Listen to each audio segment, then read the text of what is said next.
ka je gị ije n'ihe n'udo ọ dịkwa. Dọ. Ị darala. I know. Dị mma. Ele ebe ị gaje n'oke anwụ gị? Hey, you know, now this town. Ele ihe megị? No better. That will birthday father, a reverend father, cancel. Udak. Kele fada Kingsley Diako. Diako, sorry. Oh, ị chọrọ ịga kwado ka ị gawa. Mbam. Ọ birthday ka m na-aga nna. Chere. Ote. Ka ihe mere. Ịkwado na akwado. Chief. Ka ihe mere akwa ime. Chere. Ọ birthday reverend father ka ị gba ọtọ ote. Achịrị jego ụda ara elu. Agaje ka ọwụ na ịgabere kwado. Fada sị gị na ya wụ onye isi ndị akwụna. Ihe awụ fada esiri esi chukwu ihe ọma na nzukọ nsọ. Ị kwesịrị ịdị disentịrị ma na-aga ya. O kwesịrị ịdị ote gị na-agbaghe shizip. Achịrị udu mmiri elu. Nwoke m ga ite uwe biko. Biko jide ebe a. Akparị ya biko.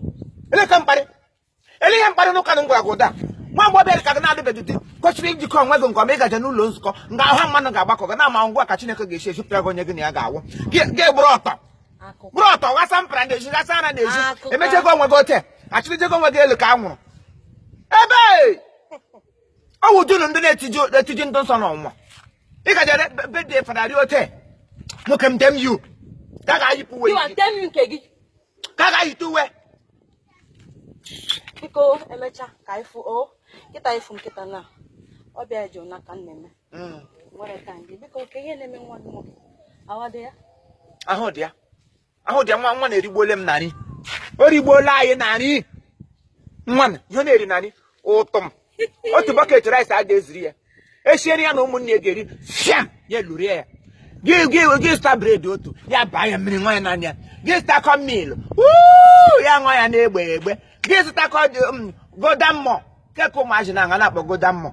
Golden mọ ma. Ihe ọbụla ịkpọdo dị mmụọ wa. Dị mmụọ wa na otu paket ya ga-eziri ya n'ụkọtọ. Gị zụba ele ka na-akpị ya. Conference. Ke na-agba kem. Ihe m ịkpọ ihe m chọrọ ịkpọ. Onye elori ya. Ụjọ abịala m akpọga m ya gaje n'ụlọ nzukọ gbanwere m enye onyinye. Anyị na-eji ya nye Fada Kingsley si ya ka nwa na savụwa n'ọlụta. Ya bụrụ ma sav. Fada Kingsley nke anyị.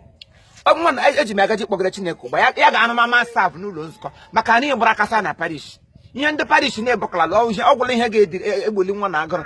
Mami nwere chọọchị ị ga-akpọ gị ọ ga-eri n'ụlọ nsọ Katọlik ọ nga ọ ga-anọ. Mgbe gị ngwa m hụta ya n'ọlụta.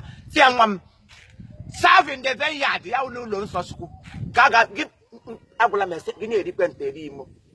Ịhụrụ ọkụkọ rie. Ebute ji luo. Ebute akpọ. Nwafọ rie. Ndị Christian mmadụ ebute okporoko. Thank you. Ndị Christian mmadụ ebute okporoko. Luo. Ịhụrụ oriri nsọ. Ya wụ blessed communion.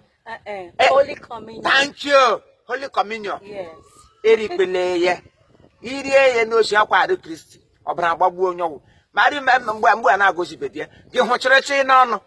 Mana agọzi ha anaghị ya.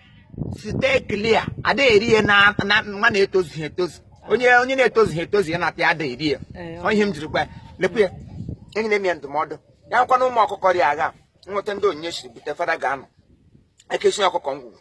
Mụla nlekwa anyị n'ụlọ. Onye nna ya nọ na alaeze ọ ga-aga ọkụ mmụọ. Nwa m agụda nọ na parish m bụrụ ọnụ wara na-agba m. Ya hụ ji. Ya ga m eto m chekwara ya n'azị akwọta ji n'azị mee ka ọ gaji m ihe. Kwara lụ anyị ga-eri eri. Asịrịkwa m ya ezimochi ihe m si ya ya na na vineyard. Onye na-arụ na vineyard ọ na vineyard ka ọ ga-esi eri na ọwashi. Onye m jiri si m akpụrụ ya kpọgara m ya Fada Kingsley. Ya gaa na altar. Ya nọ ngwa. Serve masses. Mass niile ekwu. Mass owo. Mass awụdo otu. Ekwusi 30 ku 8 ku 9. Ịchịkọta ya na ọ masses. Ya wuru otu mass ọwa mass. Mass karị ha na-abụọ gị wuzila gị S ya wụ gịnị masses. Ngwa o mana Uju kwasa akpọgo Dorati sorry Dora ihe echisira n'ezi ọ ga-etiji ndụ nsọ n'ọnwụnwa ihe aka mgbe m na-agba eli nga ọ dịwadị m ka m pụọ ọ dị m ka m nọ ọ dị m ka m ṅụrụ ọ dị m ka m gbụpụ adịdị onye ga-ahụ ihe ga-ewepụ anya ote wepụ ya n'oge ga gbanwe uwe m tụwere mma yite na ihe gajewe ụlọ nsọ ịnekwe ya m na-agwago I got to hang up. I took out on. I need it. I go to the sofa like I said. Happy birthday to you. Hey, happy birthday to you, Kingsley. Happy birthday, Father Shinishi. Happy birthday to you. Oh, how are you? How hey. How age are you now? How? Imo one them.